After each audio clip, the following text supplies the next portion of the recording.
1079 CDY, it's Cadillac's hit music station, stopping the music for 30 minutes to do some local chat. It is time for Cadillac Unscripted, which is sponsored by Independent Bank and Marianne Quist of Remax Central. Katy Huckle is alongside, and today, Katy, veterans are going to be the topic, and someone who in the community has a very important position to serve those who have served. That's right. We've got Sue Marcum with us. Good morning, Sue. Good morning. You're doing important work, and I know the community's standing behind you, and you're so excited about it. So tell us a little bit about where the project is at right now. Okay. Tell us about the project first. Well, you're right. Definitely. Yes. So the organization is Cadillac Veterans Serving Veterans, and you are the president, correct? That is correct. Okay. That is correct. So we have a board. Okay. We have, don't mean to run over you. No, go ahead. We have a board. Roger Bandine is the CEO of the group, and we have a variety of people who participate in the veterans community. Some are veterans and a couple of them are civilians, but they do add a lot and bring the community flavor into a sometimes structured military organization. So it's really good to have input from other people. As we're moving along now, we have so many projects going on at the park. We have the 5K run. It's a glorious area that goes through the pines. It's beautiful. It doesn't double back on itself at all. And it takes you through the blueberry patches, the raspberry patches, and it looks like we're going to be able to start seeding this fall. We have been put on hold because of COVID and very kind of short on volunteers. So they do the best they can. Some of them come out 1 or 2 or 3 at a time, but some of them are very limited. And by like the 4-H club, they aren't allowed to participate, At this time. So where is the park located for our listeners that aren't familiar with your project? Oh, okay. We're located off of Boone Road, directly across from the airport sign, the big blue sign, and it's on 41st Street. You go down the road maybe 0.2 of a mile. On the left-hand side, there is no way you can miss that 8-foot rock that says Community Veterans Park. And that's the entrance right into the park. As you drive through, you'll see some of the trees, 2,000 trees that have been planted. Oh, my goodness. I know. It was an amazing undertaking, and we have a couple of guys to thank for that. And Dwayne did a beautiful job. A lot of it, he planted all of those by himself. But that takes you right up to the door of the administrative building, our welcoming center, which is complete at this time. Wonderful. I know. Progress. I know, progress. We love it. Directly behind that, we have our maintenance building, which is going up as we speak. We already have the trusses, the roof on, the walls. We're having the outside walls put up tomorrow. Okay. Actually, yep, and hopefully we can get a couple of strong guys out there to also help lift up some of the metal and pass it to our construction workers and help out on that end. And they'll probably be starting by 8 o'clock, 9 o'clock in the morning. So the maintenance building is also well on its way, as is the clearing for our Monarch Field, which is sponsored by the MSU Extension. Laura Quist, at this time, they cannot come back over and do any volunteer work, but we have an extensive program going on for the Monarch Field to attract those butterflies. It's going to be absolutely beautiful. So, Sue, what other uses will the community see? What types of events and things will happen? Is this where veterans come to relax and spend time with their family and maybe have a picnic? I mean, can you give me the different ways that the park will be used? Most definitely. We do have a very aggressive plan for the park. This right now, we have a lot of our veterans who come out when they can, and they do volunteer, but they have met with other veterans that they can relate to and talk to. Great. It's like coming home, and it's like having, when you're in the military, it's like having two separate families, two separate lives, and people don't understand how they compartmentalize them. And they love both of them, but there's some parts that they can't share with other people. How interesting. And it's most definitely needed that they can relate to another veteran who understands what they have gone through, especially the ones with PTSD, you know, and for them to work together, you know, the camaraderie, sitting and talking, and you don't have to do anything. You can just come and sit at the park. We have people who do. They come out, they pull up a chair, they sit and talk with other veterans, and then they get to, you know, some of them have even found that they served together. Isn't that something? It's a very small world. It really is a very small world. It sounds like they come out to the park and they feel instantly supported. Exactly. Anything that we can possibly do, they're welcomed, you know, and it doesn't make any difference on, you know, what level you are, or the community has been great. You know, they embrace the veterans here. That's one thing I like about this town is the community support that everybody has given us. But we also offer, you know, we're going to have so much at the park. We do the food bank. That right now, we have pretty much seen that triple. Is that right? Need, yeah, the need is going to be even greater, we feel, coming down the road. But we want to be able to be there for the veterans, the widows of veterans, you know, their families who desperately need help. And it doesn't matter. They can stop and they can ask questions, you know.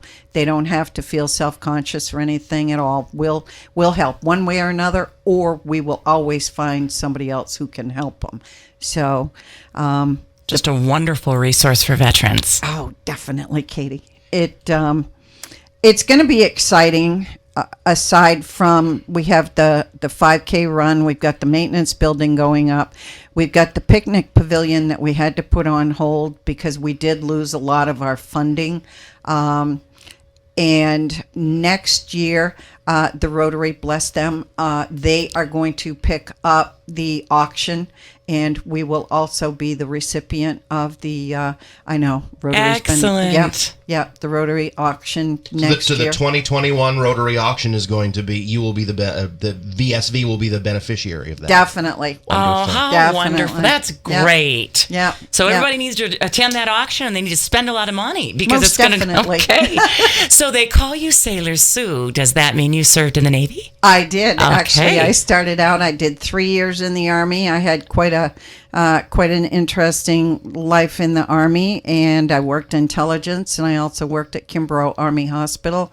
I was the chief nurse's secretary there.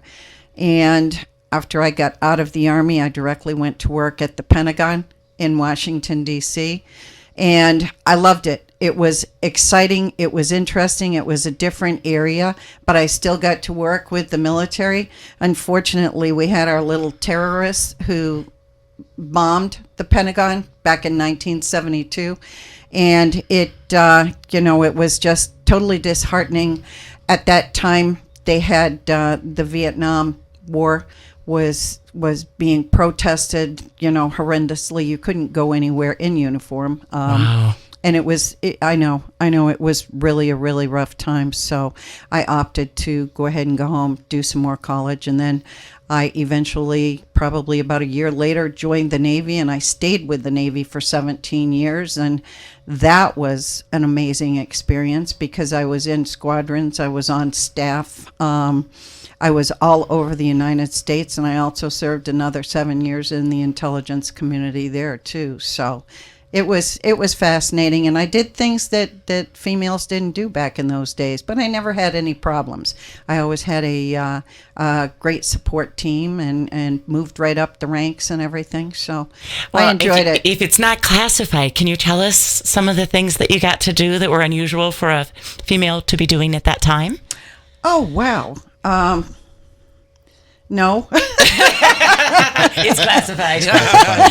Wow. So what would you tell, we've got these graduating seniors, what would you tell some of our graduating seniors that are considering the armed forces as a future career? Oh my goodness. I tell you, the changes that are out there now, one of the things that I find absolutely fascinating is the work that they're doing with drones. Okay. And the uses, the technology, the advancements. When I was in, and we had our little secret rooms and stuff like that, but in this day and age, if it can be thought, it's being done, see. And I think it's a fascinating career for anybody to get into.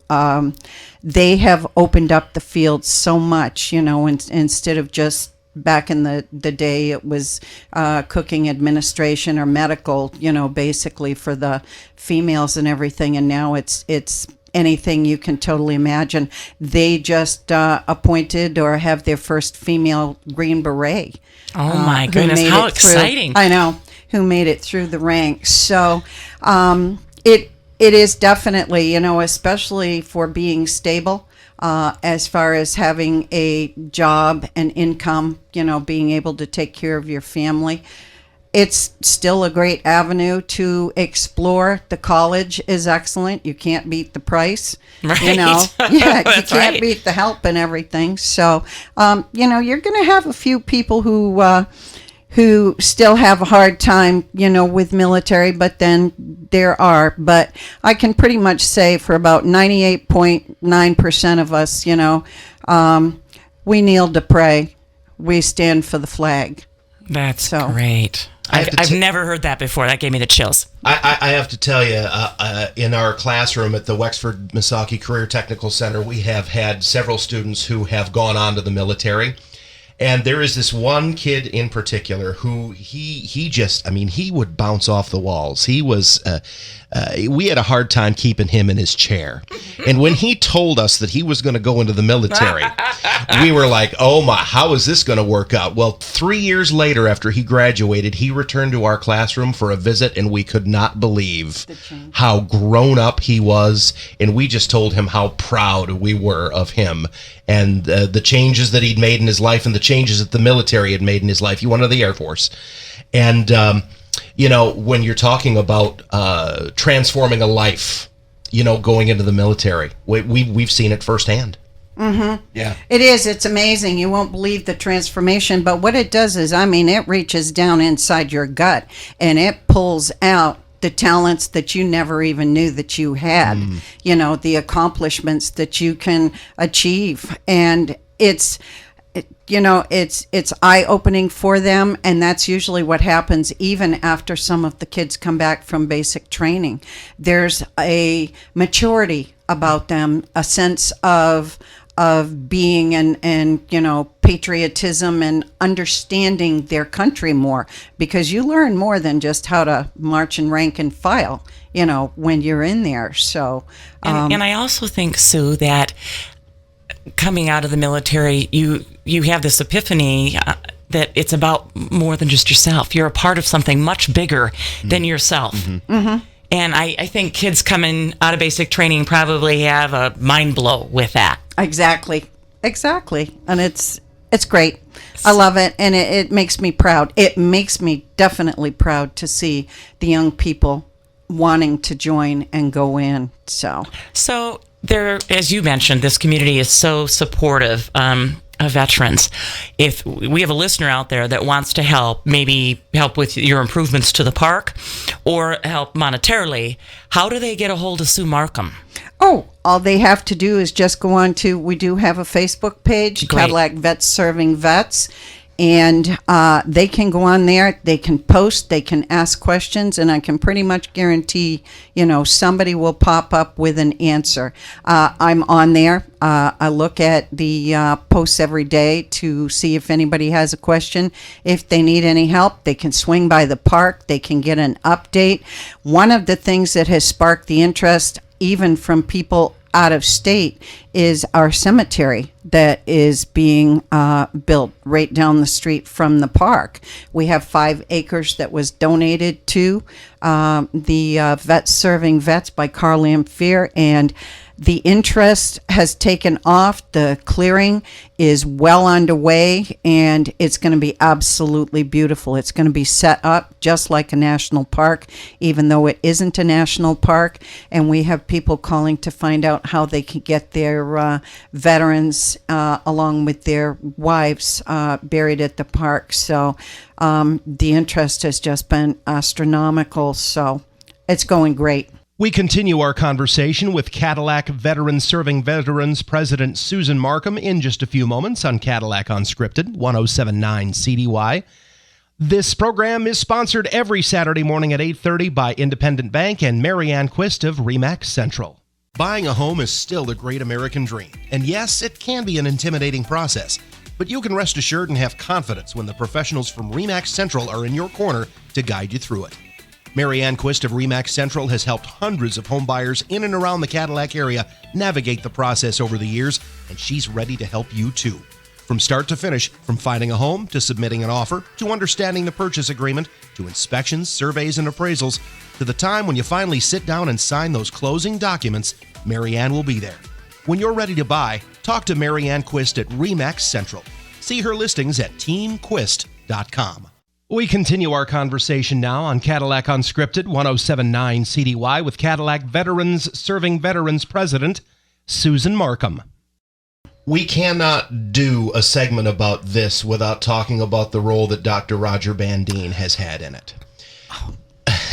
His dream. His dream. It's coming true. Can you describe what this organization would be without him and describe his contributions to it? Oh my goodness, his enthusiasm, his spark, his ability to relate to community members, aside from the fact he was, even though when he was a orthodontist here,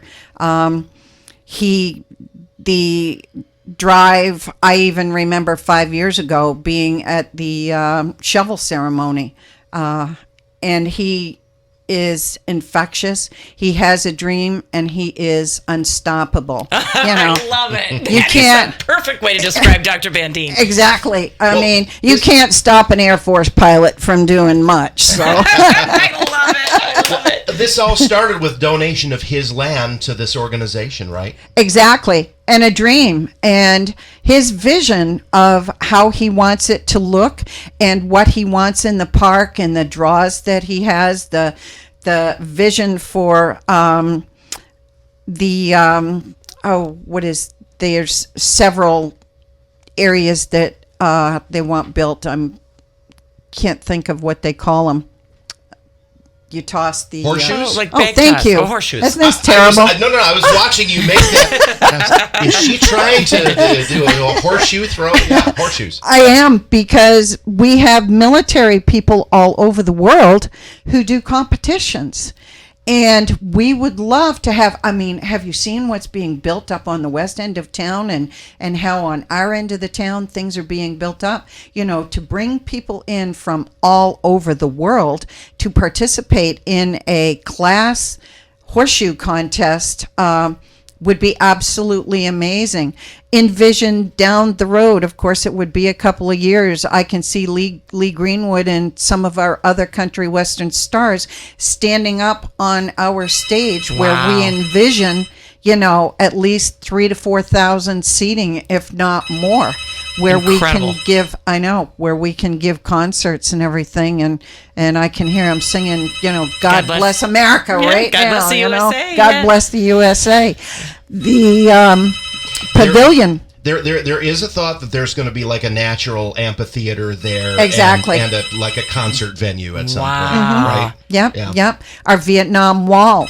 Roger says most definitely there's going to be a Vietnam Wall to honor all of those guys, that Awesome. he served with, and it's just going to be beautiful. There's going to be an area where you can sit and reflect on benches that represent every branch of the service and honor those who have gone before us and those who serve now. So the Vietnam Wall will have the grass, the Vietnam grass and everything. And it's going to invoke a lot of memories for people. And some it's going to bring peace to, and some it may bring up some horrible memories. But we don't want anybody to forget. This is our history. This is what veterans have done for you, right. From the heart and for the country, and for their families, to preserve, our freedoms that everybody can enjoy. And Roger Bandine he's just on top of it. Absolutely amazing. And you just can't help, tag along on this vision and be a part of it. And he's got some great people. He's got some great people helping. So if you were going to list the top priorities or the top needs, the right now immediate needs, what do you need in terms of community support, and how could people help today? Actually, donations are great. Okay. Donations are great. And if people make donations, they can donate to the food bank. They can donate to the building. So you'll allow them to allocate whatever they're passionate about. Okay. Exactly. Okay. It can go to bricks. It can go to memorialize their loved ones. We already have, the cemetery. We're already receiving donations for the cemetery that they want to contribute to the stones, or even buying a plot. So, and it's great. We have a P.O. Box number. It's P.O. Box 634, and that is right in Cadillac, and they can just address it to VSV, which is Vets Serving Vets, and designate on their check or donation. But, we also love the donation of time. And that is very, very important, because there's still a lot of physical labor that has to be done. We also have a tractor. If anybody knows how to drive a tractor, they are more than welcome to drive the tractor or jump on the ATV and pull one of the carts behind them so that we can pick up rocks and clean up an area. So there's a lot to be done in planting, Who runs all this, Sue? This is a lot of work. It is a lot of work, and again, it's our committee, which is definitely led by Roger. Roger and Rich Munson, and we have people who are definitely working day in and day out. Al Shepherdson, that are constantly, there every day, and just wanting to assist and help, and you'll find that we do have a few people who are able to be there constantly because they are retired, and they love being there because they're veterans, and it's their peace spot. Wow. They go to their happy place, and their happy place is serving other veterans. Definitely. I will tell you, there is no group anywhere that has more of a community service spirit than veterans. It's true. Yeah. It is true. Yeah. I have to agree with you. Yeah. I definitely agree with you. And you can tell that by the events, that the towns put on, the parades, the patriot, and the children who stand up. Oh my God, I'm going to tear up. The children who stand up and put their hands on their hearts, or they salute the older veterans as they go by on the floats or walking and everything, and the enthusiasm, respect. You're right, Katy. I love it. Yeah. I know there's a website. It's vetsservingvets.org, and there's a donate button on that website as well. So That's you can correct. do that, and you can make it be a monthly donation or a one-time donation, anything you want to do. Exactly. Yeah. Exactly. And Lynn Brown, with his cemetery project, he's had a few people over there helping him. But the next door neighbor, Lynn had come back to the park, and he said the next door neighbor had put a flag out on his mailbox, which is on the same side as the Veterans Cemetery to honor it. We also, and that is directly down the street, down 41st Street from the park. So, and we have the plans laid out, and that's already on post so that they can go ahead and get an idea as to the layout, what Okay. it's going to look like. And it's peaceful. Even as, before it started, that area is going to be sacred and designated, and it's a beautiful, beautiful spot.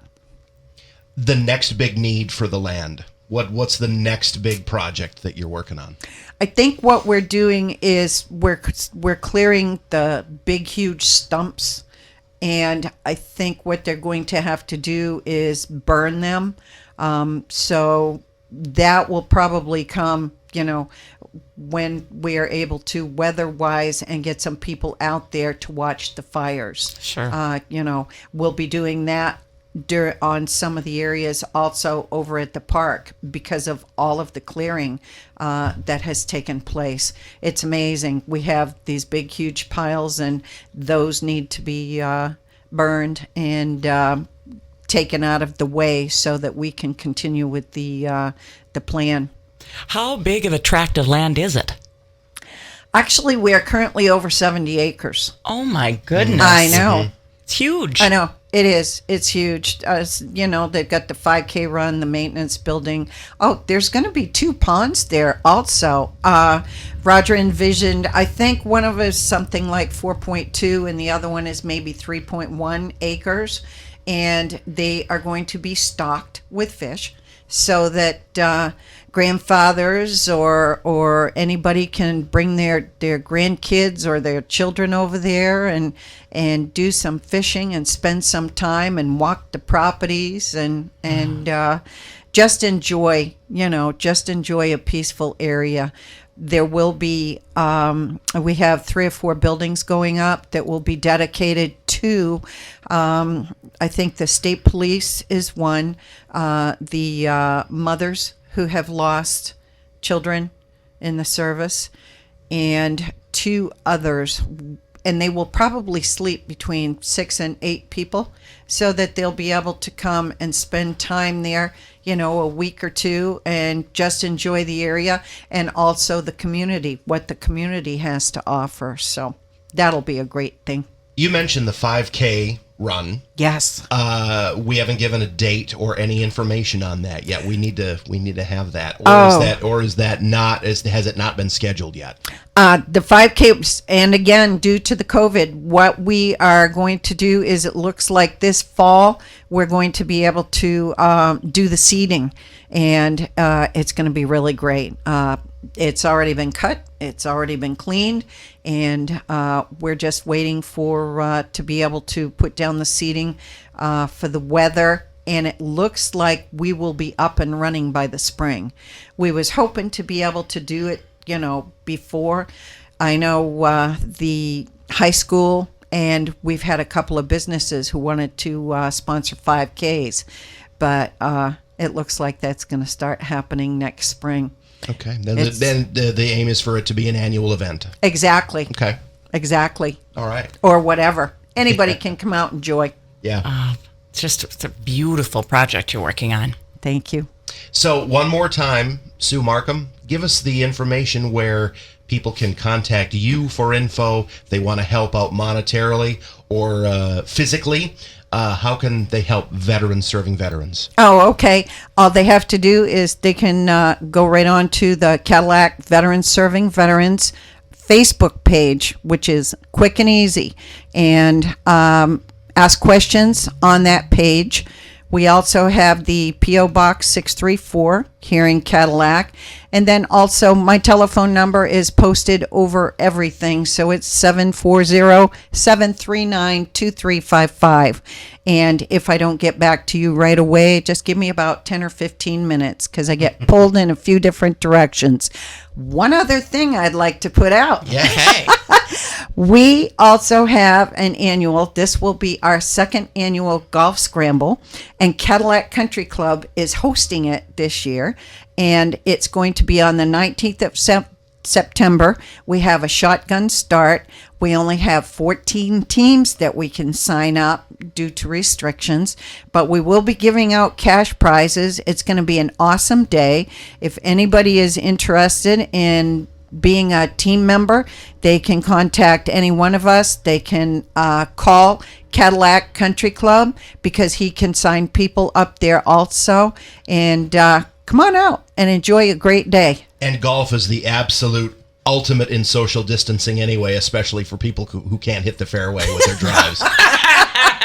Oh, you sound like you've been there. Yes, absolutely. September 19th? September 19th, coming up. All right. Get a hold of Sue or one of the other groups on the Facebook, one of the other folks on the Facebook page, and that's a great time of year for golf too. It is. Thanks. Yeah, we need to tell everybody, get out your shovel and get out your checkbook and help this great organization out. Cadillac Veterans serving veterans. Thank you, Rick and Katie. Most appreciated. You're very welcome, Sue. And that'll do it for this edition of Cadillac Unscripted, which is sponsored by our friends at Independent Bank, as well as Remax Central, Marianne Quist. And join us next week, same time, same station, for another edition of Cadillac Unscripted, right here on 107.9 CDY.